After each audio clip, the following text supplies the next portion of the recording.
दूसरे के लिए प्राण निकाल के रख दें, ऐसे मित्र थे।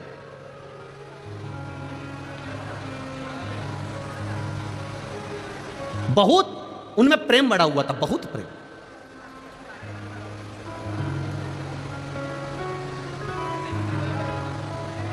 हमको लगता है यही खंडवा बरहानपुर के ही होंगे। आपस में दोनों में बड़ा प्रेम था। दोनों एक साथ स्कूल जाते, एक साथ कॉलेज जाते, दोनों का एक साथ बचपन निकला, दोनों एक साथ बड़े हुए। बड़े होने के बाद एक पढ़ाई में तेज निकल गया तो उसका जॉब, उसकी सर्विस, उसकी नौकरी पुणे में लग गई। अब एक की नौकरी पूना में लग गई और एक की नौकरी नहीं लगी। उसका विद्याध्ययन थोड़ा सा कमजोर था, उसने दुकान चालू कर दी, व्यापार चालू कर दी। अब उसने व्यापार चालू करा तो ये जो मिर्ची का जो व्यापार होता है, आपके क्षेत्र में भी मिर्ची, इस क्षेत्र में खंडवा हुआ, बरहानपुर हुआ और खरगोन हुआ, निमाड़ क्षेत्र जितना भी इस क्षेत्र में मिर्ची का व्यापार अच्छा होता है। अब मिर्ची का व्यापार करने लगा। अब एक मित्र नौकरी कर रहा है और एक मित्र व्यापार कर रहा है। दोनों अपनी अपनी जगह पर सेटल हो चुके हैं। नौकरी वाला पुणे में फ्लैट ले लिया, मकान ले लिया, नौकरी कर रहा है, आराम से रह रहा है। और ये इसने मिर्ची का व्यापार चालू कर दिया। मिर्ची बाजार जाता, खेतों में से मिर्ची को खरीद लेता, बेच देता। ये मिर्ची का व्यापार कर रहा और वो नौकरी कर रहा। समय बीतता चले गया, बीतता गया। बहुत ध्यान से सुनना इस कथा को, ये आपके जीवन को संवारने वाली कथा है। दोनों का व्यापार चल रहा है, एक का व्यापार, एक की नौकरी है, चल रहा है।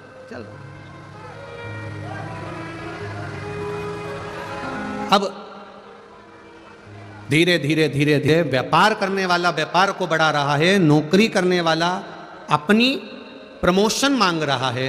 समय निकलते गया और समय की अनुकूलता में कंपनी बंद हो गई, नौकरी छूट गई। अब नौकरी चली गई, कंपनी बंद, नौकरी गई। 2 महीना, 3 महीना, 4 महीना बहुत प्रयास करा पर नौकरी नहीं लगी। आखिरी में जिस फ्लैट में रहते थे, बैंक का लोन था, बैंक वालों ने कब्जा कर लिया। अब वो विचार करने लगा, मैं यहां पर रहकर करूंगा क्या? एक काम करता हूं, अपने शहर, अपने गांव जाता हूं। गांव आ गया, गांव आया। 4-5 दिन अपने घर में रहने के बाद उसको याद आई, मेरे दोस्त से मिलता हूं। मित्र के पास गया, मित्र दुकान पर जाकर बैठ गया उसकी। क्या बात है, क्या हुआ? अरे भाई नौकरी चली गई, अब तो सर्विस है नहीं, नौकरी है नहीं, बड़ा दुखी हूं, बड़ा दुखी। क्यों टेंशन लेता है? 1 दिन उसने सुना, 2 दिन उसने सुना, 3 दिन उसने सुना, 4 दिन उसने सुना। 5वें दिन व्यापारी मित्र को दया आ गई और उसने कहा, एक काम करते हैं, अपन थोड़ा व्यापार बढ़ाते हैं। तू बाजार जाना, मिर्ची खरीदना, मिर्ची लाना, बेचना। पढ़ा लिखा है तू, मुझे इतनी पढ़ाई नहीं आती, पैसा मैं लगाऊंगा, मेहनत जम के बोलो तुझे करना। पैसा मैं लगाऊंगा, मेहनत तुझे करना है। और मेहनत भी हल्की नहीं करना है, दिन रात मेहनत करना पड़ेगी, तब जाकर कुछ मिलेगा। ये नौकरी नहीं है कि पैसा हर महीने हाथ में 10,000 50,000 आ जाएगा। मेहनत तुझे करना पड़ेगी। मैं पैसा लगा दूंगा, मैं बाहर नहीं जा सकता, दुकान पे बैठता हूं, इसलिए मेहनत तुझे करना पड़ेगी। उसने कहा मंजूर है, बस तो फिर 50% तेरा, 50% मेरा। जो भी मुनाफा होगा, जो भी बचत होगी, उसमें आधा तेरा, आधा मेरा। ठीक है। व्यापार चालू हुआ, इसने पैसा लगाना चालू कर दिया। ये बाजार जाता, खेत जाता, मिर्ची खरीदता, बेचता। करते करते करते करते मिर्ची का सीजन समाप्त हो गया। अब इन्होंने जहां मिर्ची बेची थी, दोनों मित्र साथ में मुंबई गए और मुंबई में जहां पर इन्होंने व्यापारी की यहां मिर्ची बेची थी, उसके यहां पहुंच गए। भाई हिसाब कर लो, ठीक है, करिए। हिसाब किया, 2 लाख रुपए इनको मुनाफा मिला। 2 लाख रुपए ज्यादा मिल गए। अब दोनों खुश, 1,00,000 तेरा, 1,00,000 मेरा, दोनों पैसे लेकर चल दिए। पर जो नौकरी करने वाला मित्र था उसकी दिमाग में, उसके चित्त में, उसकी बुद्धि में आया कि सबसे ज्यादा मेहनत तो मैंने करी है। धूप में मैं जाता था, गर्मी पड़ रही थी, धूप पड़ रही थी, पानी गिर रहा था, बारिश पड़ रही थी, ठंड पड़ रही थी, और मैं खेतों में जाके मिर्ची खरीदा और उस मिर्ची को मैंने बेचा। मेहनत तो मेरी ज्यादा। अब इतनी मेहनत मैंने करी, इसने तो क्या करा, पैसा लगाया बस, और बैठा रही अपने घर में दुकान पे। सबसे ज्यादा मेहनत मेरी है, इसके मन में आ गया। इसने अपने दोस्त से कहा मेरी मेहनत ज्यादा है, 1.5 लाख मैं लूंगा, तू 50,000 ले। उसने कहा ये बात तो गलत है भाई, दोनों का 50-50 था। जब 50-50 दोनों का था, 50-50% दोनों का था, तो आधा आधा दोनों का हो गया। नहीं नहीं नहीं, मैं 1.5 लाख लूंगा, तुझे 50,000 लेना पड़ेंगे दोनों। उस व्यापारी ने कहा कि ऐसा नहीं होता, फालतू की बात मत कर। इसको गुस्सा आया और इसने अपने मित्र का तकिए से गला दबा दिया, मुख दबा दिया, मित्र मर गया, व्यापारी मित्र मर गया।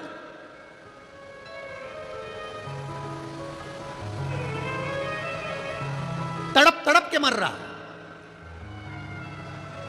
मर गया, मित्र मरा। ये रोता हुआ मित्र के घर गया, मित्र के घर रोता हुआ गया।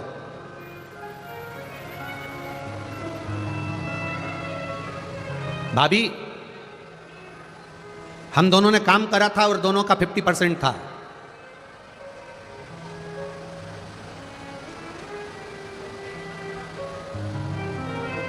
दोनों का 50% था।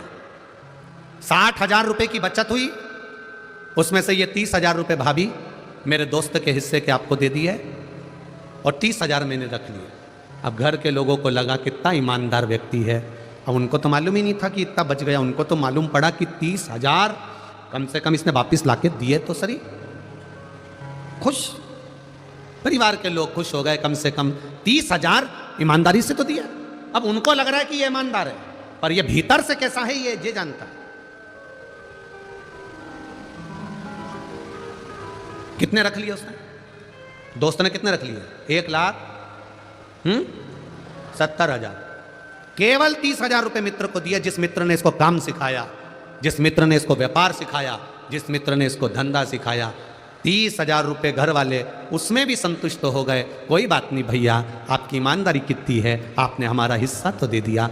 आंख में पत्नी आंसू भर के रो रही, बच्चों की आंख में आंसू था। अंकल, अगर आप नहीं होते तो हमारा कोई नहीं होता, कम से कम आपने पापा का हिस्सा तो ला कर दे दिया, पिताजी का हिस्सा तो ला कर दे दिया। बच्चे भी दुखी रोते हुए, पत्नी भी रोती हुई धन्यवाद दे रही थी। मित्र काम सीख चुका था, मित्र अपना व्यापार सीख चुका था, मित्र सारे व्यापारियों से मिल चुका था। उसको सब मालूम पड़ गया कि कहाँ से मिर्ची लेना है, कैसे काम करना है, क्योंकि मित्र जो मरा उसने सब कुछ सिखा दिया था। और अब ये खुद व्यापार करने लगा। व्यापार करते करते करते करते करते करते करोड़पति बन गया, खूब वैभव हो गया, देश में विदेश में सब दूर इसका काम हो गया। खूब खूब जोरदार काम चला, खूब जोरदार। अब शादी हो गई इसकी। शादी होने के बाद घर में एक बच्चा हो गया, करोड़ों का धन, गाड़ी बंगला, संपदा वैभव, सब कुछ हो गया, सब कुछ।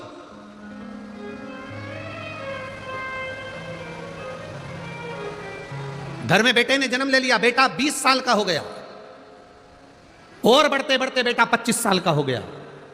खूब खुशियां घर के अंदर, रोज पार्टियां हो रही हैं, रोज धन आ रहा है, गाड़ियां बदली जा रही है, वैभव आ रहा है। जो बेटा कह दे बाप वो ला कर रख दे, जो पत्नी कह दे वो पति ला के रख दे। इतनी संपदा बढ़ती चली, इतना वैभव बढ़ता चले, इतना वैभव। 25 साल का बेटा हो गया, शादी की तैयारियां होने लगी, बेटे के लिए लड़की देखने लगे। उतने समय में बेटे को थोड़ा सा रोग ने, बीमारी ने घेर लिया। बेटा, बीमारी ने घेरा, डॉक्टर के यहां गए, इलाज चालू हुआ, पर कोई डॉक्टर की पकड़ में बीमारी नहीं आ रही है कि इसको बीमारी क्या हो गई, इसको रोग क्या हो गया।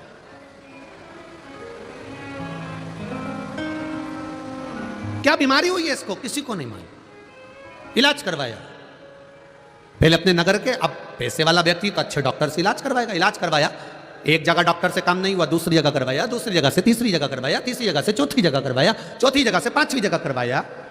अपने प्रदेश में इलाज करवाते करवाते थक गया, तब दूसरे प्रदेश में पहुंचा, इलाज करवाया, पर रोग का ठिकाना नहीं मालूम पड़ा। करवाते करवाते करवाते करवाते देश में इलाज करवाया, विदेश में इलाज करवाया, लाखों रुपए इलाज में लगाते गया, पर बीमारी पकड़ाई में नहीं आई। समय निकलता गया, व्यापार पर अब इसका ध्यान नहीं है, अपने बेटे को ठीक करना है, मेरा बेटा ठीक होना चाहिए, भले करोड़ों का धन लग जाए। धन लगाता गया, व्यापार धीरे धीरे कम होता चले गया। एक फैक्ट्री विदेश की बंद हो गई, दूसरा काम बंद हो गया, तीसरा काम बंद हो गया। करते करते करते करते इलाज इलाज इलाज इलाज, डॉक्टर डॉक्टर डॉक्टर को दिखाने में लगता गया। मालूम पड़े बैंक वाले आके खड़े हो गए, लोन भरो। अब वो पैसा भी नहीं बचा, जिस घर में रहता था वो घर भी पूरा बैंक में चले गया। किराए के मकान में अपने बेटे और पत्नी को लेकर पहुंच गया। समझ नहीं आ रहा ये कैसे हो गया, ये कैसे हुआ। समाप्त होते चले गए। अब जेब में 300 रुपए पड़े थे पिता के, और बाप बेटे के सिर पर हाथ रखकर पलंग पर बैठा किराए के मकान में। बेटा, केवल 300 रुपए बचे हैं, केवल 300, कुछ भी नहीं है, रोटी के लाले पड़ गए, कुछ नहीं बचा। तेरी बीमारी में मैंने सब लगा दिया, क्या करूं अब, किसको दिखाऊं तुझे, किसको बताऊं मैं, क्या करूं मैं कि तू मेरा हो जाए, तू बच जाए। बेटा पलंग पर पड़ा पड़ा आंख से आंसू बहा रहा है। बाप पलंग पर बैठा बैठा रो रहा है। बाप बेटे को देख रहा है, बेटा बाप को देख रहा है। दोनों एक दूसरे को देखकर रो रहे हैं। बेटे ने अपने पापा से कहा, पापा, पिताजी, बाबूजी,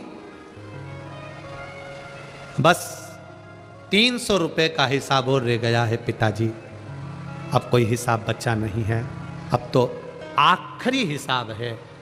बाप बेटे को गले लगाकर रो रहा है, तू ऐसी बात क्यों कर रहा है, मैं तुझे बचा लूंगा। बेटा कहता है, पिताजी 300 रुपए बचे हैं, जब मैं मरूंगा अंतिम संस्कार में काम आ जाएगा। अंतिम संस्कार। धीरे धीरे बेटा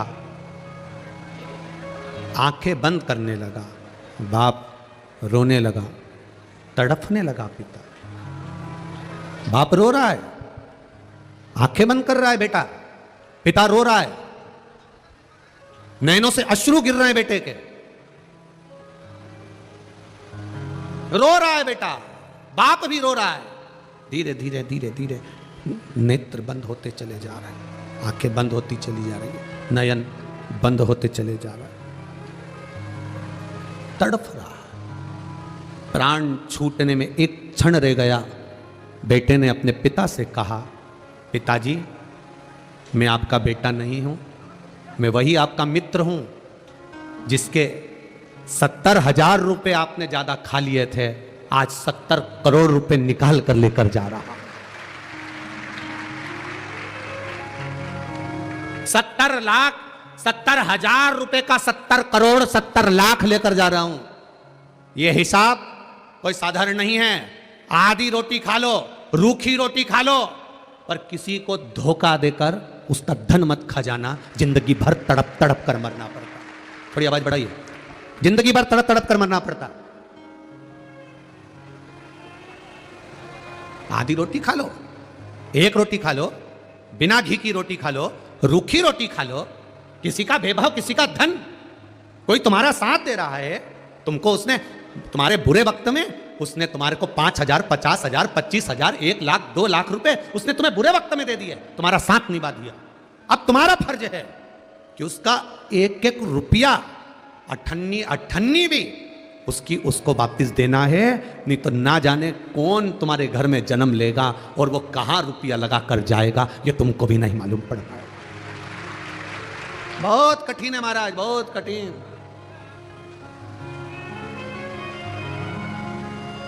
बहुत कठिन है।